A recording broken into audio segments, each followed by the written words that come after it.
Hey guys, कैसे हो आप सभी। मैं उम्मीद करता हूँ कि आप सभी लोग बहुत अच्छे होंगे और आपकी तैयारी भी बहुत अच्छे से चल रही होगी। तो साथियों नमस्कार, मेरा नाम रामतीर्थ भारती और आप सभी का एक बार फिर स्वागत है मेरे YouTube channel economics with Ramtirth में। तो साथियों जैसे कि कल का टॉपिक था मुद्रा और उसकी हमने थ्योरी क्लास आपको कराई थी। आज मैं उसके ओल्ड क्वेश्चन लेकर आया हूँ। तो साथियों ये ऐसा टॉपिक है कि इससे कम हर बार ही क्वेश्चन पूछा गया है। शायद एक आध साल बची होगी जिसमें क्वेश्चन नहीं पूछा गया है, वरना हर साल इससे क्वेश्चन आता है। तो साथियों जो मैंने कल आपको कराया था मुद्रा का वर्गीकरण, बोमोल का सिद्धांत, फ्रीडमैन का सिद्धांत, शक्तिशाली मुद्रा। तो साथियों ये ऐसे टॉपिक हैं कि यहाँ से क्वेश्चन आने की बहुत ज़्यादा संभावना रहती है। तो साथियों आज देखेंगे हम कि किस किस वर्ष में कौन कौन से क्वेश्चन आए हैं। तो साथियों जो साथी मेरे चैनल को पहली बार देख रहे हैं और मेरे चैनल पर नए हैं वो मेरे चैनल को सब्सक्राइब करें और बेल आइकन को दबाएं ताकि आने वाली वीडियो का नोटिफिकेशन आपके पास पहुंच जाए।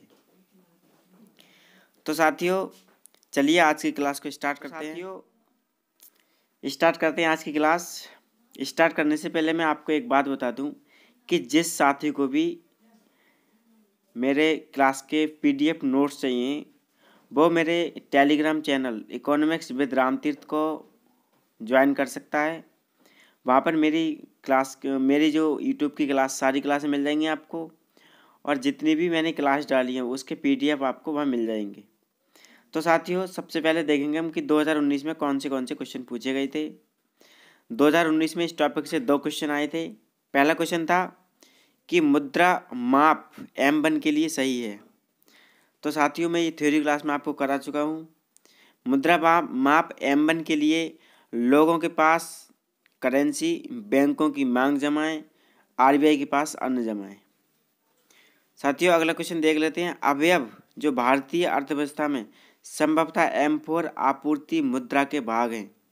तो साथियों इसमें M3 में जो मुद्रा आती है वह होता है और डाकघर की कुल जमा राशि इसके अंतर्गत आती है। साथियों अब बात करेंगे कि 2017 में कौन कौन से क्वेश्चन पूछे गए थे। 2018 में मैंने प्रीवियस ईयर क्वेश्चन को एनालाइज किया था लेकिन कोई क्वेश्चन नहीं लगा। अगर किसी को कोई क्वेश्चन दिख रहा हो तो मुझे कमेंट के माध्यम से बता दे कि 2018 का कौन सा क्वेश्चन था। आगे जब मैं क्वेश्चन सीरीज लेकर आऊँगा तो उसको एक्सप्लेन कर दूंगा। तो साथियों देख लेते हैं इसमें कथन वाले क्वेश्चन आए थे। अभिकथन ए, फ्रीडमैन का तर्क है कि मुद्रा मांग फलन एक स्थायी फलन है। फ्रीडमैन कहता है कि जो मुद्रा मांग का फलन है वो एक स्थायी फलन है। तर्क आर कहता है कि फ्रीडमैन मुद्रा को एक प्रकार की संपत्ति मानते हैं जिसमें संपदा धारक अपनी संपदा का एक भाग रख सकते हैं। तो साथियों बात दोनों सही हैं लेकिन दोनों का एक दूसरे से कोई संबंध नहीं है, एक दूसरे की व्याख्या नहीं करती हैं। तो ए और आर दोनों सही हैं किंतु आर ए की सही व्याख्या नहीं है। तो साथियों अगला क्वेश्चन देख लेते हैं। अभिकथन ए कहता है कि क्लासिकल समष्टि मॉडल को वास्तविक और मौद्रिक क्षेत्रों में बांटा जा सकता है। तर्क आर कहता है मुद्रा आय और रोजगार दोनों प्रभावित करती है। साथियों मुद्रा जो होती है वो आय और रोजगार दोनों को प्रभावित करती है। और अभिकथन कहता है कि क्लासिकल समष्टि मॉडल को वास्तविक और मौद्रिक क्षेत्रों में बांटा जा सकता है। तो साथियों बात दोनों सही है, अभिकथन ए भी सही है और तर्क आर भी सही है, लेकिन इन दोनों की व्याख्या एक दूसरे की ये व्याख्या नहीं करते हैं। तो साथियों अगला क्वेश्चन देख लेते हैं। अभिकथन ए कहता है कि फ्रीडमैन मुद्रा को विलासिता की वस्तु मानता है। ये बात बिल्कुल सही है। ये विनिमय के माध्यम के रूप में काम आती है, ये बात भी फ्रीडमैन ने कही है। तो साथियों ए और आर दोनों सही हैं लेकिन आर ए की सही व्याख्या नहीं है। साथियों 2017 में इस टॉपिक से कई सारे क्वेश्चन आए हैं। तो आगामी एग्जाम के लिए भी आप इस टॉपिक को बहुत अच्छे से पढ़ें, मेरी थ्योरी क्लास को भी देखें और ये वीडियो भी देखें ताकि आपको पता चल सके कि कौन कौन से क्वेश्चन कहाँ से आ रहे हैं। अगला क्वेश्चन देख लेते हैं। शोधकर्ता बताते हैं कि मुद्रा की आय वेग समय के साथ निम्नलिखित में से किसके कारण गिर रही है। साथियों, शोधकर्ता बताते हैं कि मुद्रा की आय वेग समय के साथ निम्नलिखित में से किसके कारण गिर रही है। तो साथियों, ऑप्शन 1, मुद्रा की मांग की आयलोच इकाई से अधिक है, मुद्रा की मांग की आयलोच इकाई से कम है, मुद्रा की मांग की आयलोच इकाई के बराबर है, या ये सभी। तो साथियों, ऑप्शन जो फर्स्ट है वो सही है, मुद्रा की मांग की आय लोच इकाई से अधिक है।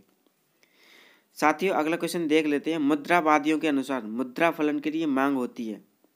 तो साथियों, मुद्रावादियों के अनुसार मुद्रा फलन के लिए जो मांग होती है वह स्थिर और ब्याज लोचहीन होती है। साथियों, अगला क्वेश्चन देख लेते हैं। M1 में निम्नलिखित में से कौन सा शामिल होता है? बचत जमा, मांग जमा, स्वर्ण भंडार, मुद्रा बाजार, म्यूचुअल फंड के अधीन आस्तियां। तो साथियों, इसमें होता है मांग जमा शामिल। जैसे कि मैंने एक्सप्लेन भी किया है इसे। M1 बराबर जनता के पास मुद्रा, बैंकों की मांग जमाएं, रिजर्व बैंक के पास अन्य जमाएं। तो साथियों, अगला क्वेश्चन देख लेते हैं। बात करेंगे हम 2016 के क्वेश्चनों की।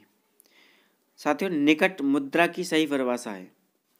ऑप्शन 1, परिसंपत्ति जिसमें 100% तरलता है, परिसंपत्ति जिसमें मूल संचय कार्य नहीं है, परिसंपत्ति जो विनिमय का माध्यम है। नंबर 4 ऑप्शन है, परिसंपत्ति जो मूल संचय का कार्य करता है तथा जिसे अल्प सूचना पर विनिमय के साधन में रूपांतरित किया जा सकता है। तो साथियों, ये ऑप्शन बिल्कुल सही है। अगला क्वेश्चन देख लेते हैं साथियों। 2015, जैसे कि साथियों अभी आपने देखा कि 2017 में कई सारे क्वेश्चन आए थे, जबकि 2016 में केवल एक क्वेश्चन पूछा गया है। अब बात करेंगे 2015 के क्वेश्चनों की। निम्नलिखित पर विचार करें। मौद्रिक सकल घरेलू उत्पाद, कीमत स्तर, ब्याज की दर। मुद्रावाद में मुद्रा की आपूर्ति उपरोक्त में से किसका निर्धारण करती है? तो साथियों, कूट दिए गए नीचे केवल सी, ए और बी और सी और डी सभी। तो साथियों, मुद्रावाद में मुद्रा की आपूर्ति मौद्रिक सकल घरेलू उत्पाद और कीमत स्तर का निर्धारण करती है। तो साथियों, अगला क्वेश्चन देख लेते हैं। निम्नलिखित में से किस अर्थशास्त्री ने मुद्रा के लिए मांग के पोर्टफोलियो दृष्टिकोण। साथियों, ये क्वेश्चन बहुत रिपीट होता है और टीजीटी, पीजीटी और जीआईसी के एग्जाम में तो बहुत ही रिपीट होता है, और यूजीसी नेट के एग्जाम में भी ये क्वेश्चन कई बार रिपीट हुआ है। आगे देखेंगे, अगले क्वेश्चन जब आएंगे तब आप देखेंगे कि ये क्वेश्चन कितना रिपीट हो रहा है। और इस टॉपिक से मैंने ये भी देखा है कि कई सारे क्वेश्चन रिपीट हुए, बिल्कुल सेम रिपीट हुए हैं। तो आप इस टॉपिक को बहुत अच्छे से तैयार करें, क्योंकि इससे अगर ज़्यादा नहीं तो 2 क्वेश्चन आने की बहुत ज़्यादा संभावना रहेगी मई 2021 के एग्जाम में। तो साथियों, J.M. Keynes, M. Friedman, number 3 James Tobin, और चौथा जो ऑप्शन है 2 और 3 M. फ्रीडमैन और जेम्स टॉबिन। तो साथियों, M. फ्रीडमैन और जेम्स टॉबिन ने मांग के पोर्टफोलियो दृष्टिकोण पर विचार किया था, या ये इनका सिद्धांत है। अगला क्वेश्चन देख लेते हैं साथियों। निम्नलिखित में से कौन ये मानता है कि मुद्रा का वेग स्थिर है? क्लासिकीय, मुद्रावादी या केन्सियन?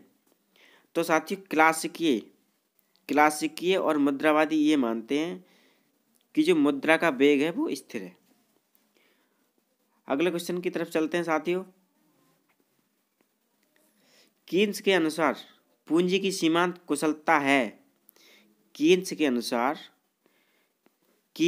अनुसार पूंजी की सीमांत कुशलता है प्रत्याशित वित्तीय परिसंपत्तियों पर प्रतिफल दर, वास्तविक निवेश से मुनाफा, वास्तविक निवेश पर प्रतिफल की दर, वित्तीय निवेश से मुनाफा। तो साथियों, कीन्स के अनुसार पूंजी की सीमांत कुशलता प्रत्याशित होती है वास्तविक निवेश पर प्रतिफल की दर पर। साथियों, अगला क्वेश्चन देख लेते हैं। क्लासिकल समष्टि निकाय में मुद्रा द्वारा क्या निर्धारित किया जाता है? तो साथियों उत्पादन एवं कीमतें, रोजगार एवं कीमतें, रोजगार एवं उत्पादन। तो साथियों क्लास के समष्टि निकाय में मुद्रा द्वारा कीमतें निर्धारित की जाती हैं। अगला क्वेश्चन देख लेते हैं साथियों। फ्रीडमैन के अनुसार मुद्रा वेग किन किन तथ्यों पर निर्भर करता है? बॉन्ड पर ब्याज दर, मुद्रास्फीति की दर, एक और दो, इनमें से कोई नहीं। तो साथियों फ्रीडमैन के अनुसार मुद्रा वेग बॉन्ड पर ब्याज की दर और मुद्रास्फीति की दर इन दोनों पर निर्भर करता है। अगला क्वेश्चन देख लेते हैं साथियों। किस देश ने विश्व में सर्वप्रथम कागजी मुद्रा का प्रचलन आरंभ किया? Option 1 England, option 2 Bharat, option 2 America, option 3 Bharat, option 4 Sweden. तो साथियों जो सबसे पहले कागज की मुद्रा चलाई गई थी वह 1661 में पहला यूरोपीय बैंक जिसमें सर्वप्रथम कागजी मुद्रा का प्रचलन आरंभ किया गया था वह थी स्टॉकहोम बैंक, स्वीडन। तो साथियों ऑप्शन चौथा सही हो जाएगा। अगले क्वेश्चन की तरफ चलते हैं साथियों। बात करेंगे 2014 में आए क्वेश्चनों की। निम्नलिखित में से किसने कहा था कि मुद्रास्फीति हर जगह होती है और ये हमेशा एक ही मौद्रिक घटना है? James Tobin, J.M. Keynes, Marshall, Friedman. तो साथियों मुद्रास्फीति हर जगह होती है और यह हमेशा ही एक मौद्रिक घटना है। ये कथन फ्रीडमैन का है। अगला क्वेश्चन देख लेते हैं साथियों। मुद्रा वेग के स्थायित्व की सैद्धांतिक धारणा हाल की शोध से कमजोर पड़ रही है। ये निम्न में से किसकी स्थिति के कमजोर होने का संकेत है? तो साथियों केन्सियन, नए परंपरावादी, मुद्रावादी या आदर्शवादी। तो साथियों ये जो संकेत है वो मुद्रावादी का है। अगला क्वेश्चन देख लेते हैं साथियों। भारत में निम्नलिखित में से कौन विस्तृत मुद्रा M3 में शामिल किए जाते हैं? जनता के पास मुद्रा, बैंक के पास मांग जमा, बैंक के पास सावधि जमा, RR। साथियों ये RR भी हो गया है, यहाँ RBI होगा, RBI होगा। तो साथियों ये चारों ही ऑप्शन सही हैं। जनता के पास मुद्रा, बैंकों के पास मांग जमा, बैंक के पास सावधि जमा और RBI के पास अन्य जमा। विस्तृत मुद्रा में चार ऑप्शन आते हैं। अगला क्वेश्चन देख लेते हैं साथियों। मुद्रा आपूर्ति की समस्त चार अवधारणाओं M1, M2, M3 और M4 को उनकी तरलता के संबंध में आरोही क्रम में व्यवस्थित करें। तो साथियों M1, M2, M3, M4, M3, M2, M1, M4, M4, M2, M3, M1, M4, M3, M2, M1। तो साथियों इसका जो सही ऑप्शन है वो ये होगा। चूँकि मनी सप्लाई बराबर होता है M1 plus M2 plus M3 plus M4। M1 जो होती है वो जो करेंसी होती है चलन में वो होती है और डिमांड डिपॉजिट होता है और अदर डिपॉजिट होता है। M2 जो होता है वो M1 प्लस डाकघर में बचत राशि होती है। M3 बराबर जो होता है वो M1 प्लस बैंकों में आवर्त जमा होती है। M4 जो होता है वो M3 प्लस कुल डाकघर जमा होती है। और इसका जो तरलता का क्रम होता है साथियों वो ये है, M1 में सबसे अधिक तरलता होती है, उससे कम M2 में तरलता होती है, M2 से कम M3 में तरलता होती है और M3 से कम M4 में सबसे कम तरलता पाई जाती है। तो साथियों अगले क्वेश्चन की बात करेंगे। मुद्रा की मांग को पोर्टफोलियो सिद्धांत के रूप में निम्नलिखित में से किस अर्थशास्त्री ने प्रस्तुत किया है? तो साथियों ये क्वेश्चन रिपीट हुआ है, बिल्कुल सेम। आप देख रहे होंगे कि ये क्वेश्चन बिल्कुल सेम रिपीट हुआ है और इसका जो आंसर है वो जेम्स टोबिन और फ्रीडमैन है। मैं आपको पहले ही बता चुका हूँ। ये क्वेश्चन बिल्कुल सेम रिपीट हुआ है। तो साथियों पोर्टफोलियो सिद्धांत को आप बहुत अच्छे से पढ़ लें, मैंने कल आपको थ्योरी क्लास में करा दिया है और टोबिन का सिद्धांत भी मैंने थ्योरी क्लास में करा दिया है। अगले क्वेश्चन की बात करेंगे साथियों, मौद्रिक उपागम के अनुसार राष्ट्र की करेंसी का पुनर्मूल्यांकन मुद्रा के लिए राष्ट्र की मांग में वृद्धि करता है, राष्ट्र की मुद्रा आपूर्ति में वृद्धि करता है, मुद्रा के लिए राष्ट्र की मांग कम करता है, राष्ट्र की मुद्रा आपूर्ति कम करता है। तो साथियों जो सही ऑप्शन है, मुद्रा के लिए राष्ट्र की मांग कम करता है। साथियों अगले क्वेश्चन की तरफ चलते हैं। अभिकथन ए, मुद्रा की वैयक्तिक काल्पनिक मांग असतत है।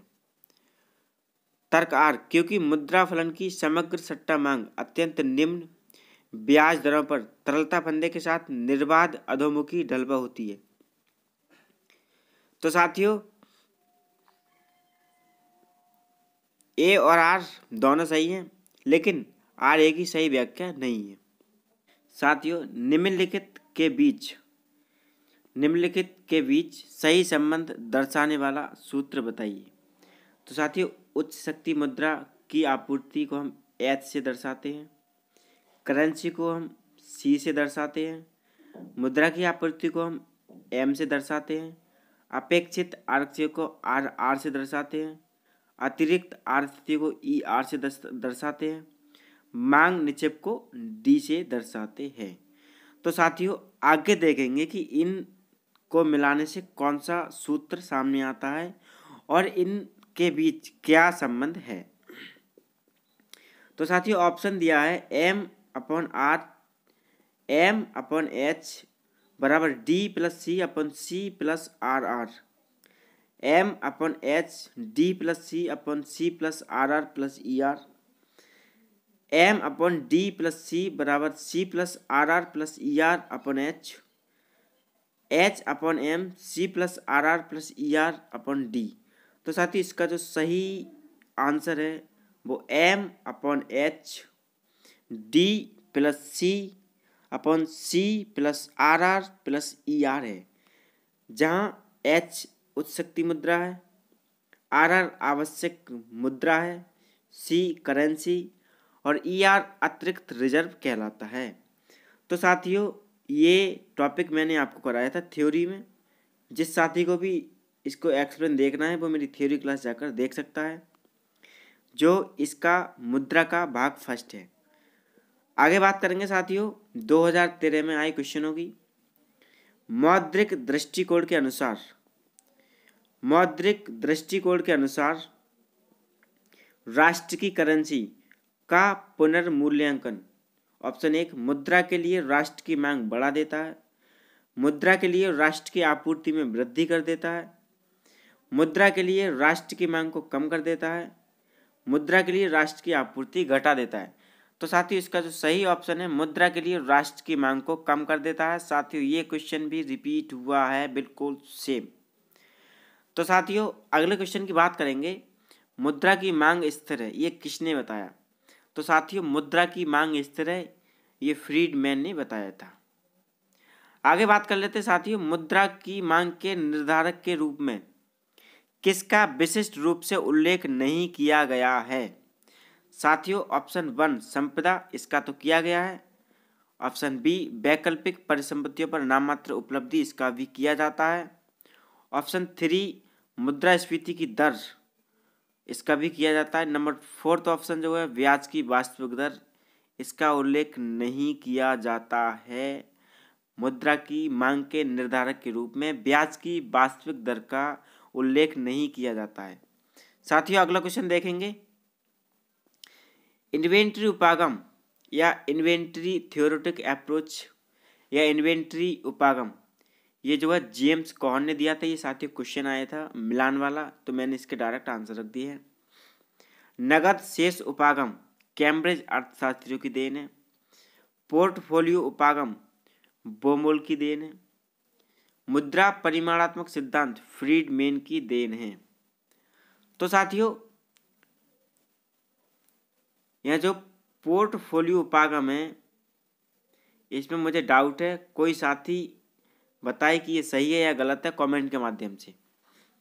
साथियों अगले क्वेश्चन की तरफ चलते हैं। अभिकथन ए, केन्स के अनुसार व्यक्ति या तो नगद या समस्त बॉन्ड रखते हैं क्योंकि उनके अनुसार मुद्रा की सट्टा मांग अनिश्चितता के साथ संबंधित है। तो साथियों ये ऑप्शन गलत है और ये ऑप्शन सही है। केन्स के अनुसार व्यक्ति या तो नगद या समस्त बॉन्ड रखते हैं, ये बात सही है, लेकिन उनके अनुसार मुद्रा की सट्टा मांग अनिश्चितता के साथ संबंध है, ये बात गलत है। साथियों अगला क्वेश्चन देख लेते हैं, उच्च क्षमता मुद्रा क्या है। साथियों ये क्वेश्चन भी रिपीट हुआ है, अभी मैंने बताया था। केंद्रीय बैंकों की जमाएं, बैंकों के पास मुद्राएं, बैंकों के समस्त ऋण एवं अग्रिम। तो साथियों जनता के पास करेंसी एवं बैंकों के नगद रिजर्व होते हैं वो उच्च क्षमता मुद्रा कहलाती है। और इसका जो फॉर्मूला होता है H बराबर C plus RR plus ER होता है। मैं आपको पहले ही इसे सॉल्व करा चुका हूँ। साथियों अगला क्वेश्चन देख लेते हैं।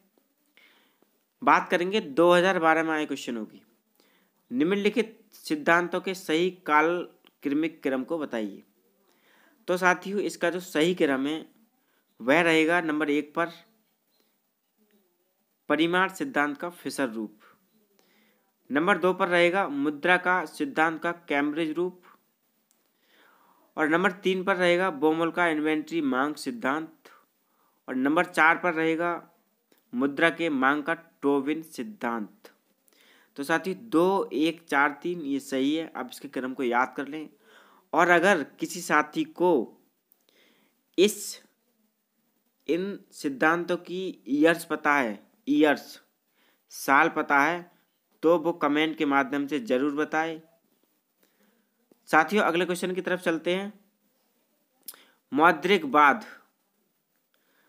मुद्रा के वेग इसके निर्धारक का स्थिर फलन है, ये मौद्रिकवाद कहता है। मुद्रा वेग इसके निर्धारकों का अस्थिर फलन है, ये कीन्सवाद कहता है। मुद्रा वेग स्थायी फलन होता है और वह ब्याज की दरों पर निर्भर नहीं करता है, ये क्लासिकल अर्थशास्त्री कहते हैं। साथियों अगले क्वेश्चन की बात करेंगे। सशक्त मुद्रा में निहित है जनता के पास करेंसी प्लस बैंक के नगद, जनता के पास करेंसी प्लस मांग और म्यादी जमा प्लस बैंक के नगद रिजर्व, जनता के पास करेंसी प्लस बैंकों के नगद रिजर्व प्लस RBI की अन्य जमा, जनता के पास करेंसी मुद्रा प्लस RBI की जमा। तो साथियों जो सशक्त मुद्रा होती है, ये क्वेश्चन साथियों बहुत रिपीट हुआ है। आप एक तो मुद्रा का वर्गीकरण और जो सशक्त मुद्रा होती है जिसे हम शक्तिशाली मुद्रा भी कहते हैं, इन दोनों को आप बहुत अच्छे से पढ़ लें, बहुत अच्छे से एक्सप्लेन कर लें। मेरे वीडियो को बार बार देख लें, आपका क्लियर हो जाएगा, क्योंकि यहाँ से क्वेश्चन हर बार पूछा जा रहा है। साथियों बात करेंगे अगले क्वेश्चन की। मुद्रा बाजार में निम्नलिखित में से कौन से वित्तीय संस्थान प्रचालन में हैं। गैर बैंकिंग वित्तीय संस्थान, स्वीकृत गृह, सेंट्रल बैंक, स्टॉक एक्सचेंज। तो साथियों मुद्रा बाजार में 1, 2, 3 कहने का मतलब गैर बैंकिंग वित्तीय संस्थान, स्वीकृत गृह, सेंट्रल बैंक, ये तीनों शामिल होते हैं। जबकि स्टॉक एक्सचेंज एक अलग मार्केट होती है जिसमें स्टॉक के बारे में बात की जाती है। उसको आगे आने वाली क्लास में मैं ये सारी चीज़ें आपको बता दूंगा कि स्टॉक एक्सचेंज क्या होता है।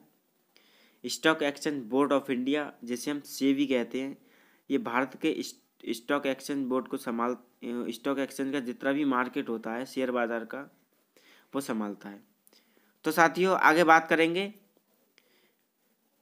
निम्नलिखित में से कौन सी विस्तृत मुद्रा M3 है। साथियों ये क्वेश्चन कई बार बिल्कुल सेम टू सेम रिपीट हुआ है। तो M3 में जो मुद्रा होती है वो देखते हैं कौन सा ऑप्शन सही है। जनता के पास करेंसी प्लस बैंकों में मांग निक्षेप, करेंसी प्लस मांग जमा प्लस RBI के पास अन्य निक्षेप। नंबर 3 मुद्रा प्लस मांग जमा प्लस म्यादी जमा। नंबर 4 करेंसी प्लस मांग जमा प्लस म्यादी जमा प्लस RBI के पास अन्य जमा। ये ऑप्शन बिल्कुल सही है साथियों। M3 बराबर होता है M1 प्लस बैंकों में सावधि जमाएं। साथियों बात करेंगे अगले क्वेश्चन की। तो साथियों आज की क्लास हमारी समाप्त हुई। साथियों आज की क्लास आपको कैसे लगी हमें कमेंट्स के माध्यम से ज़रूर बताएं।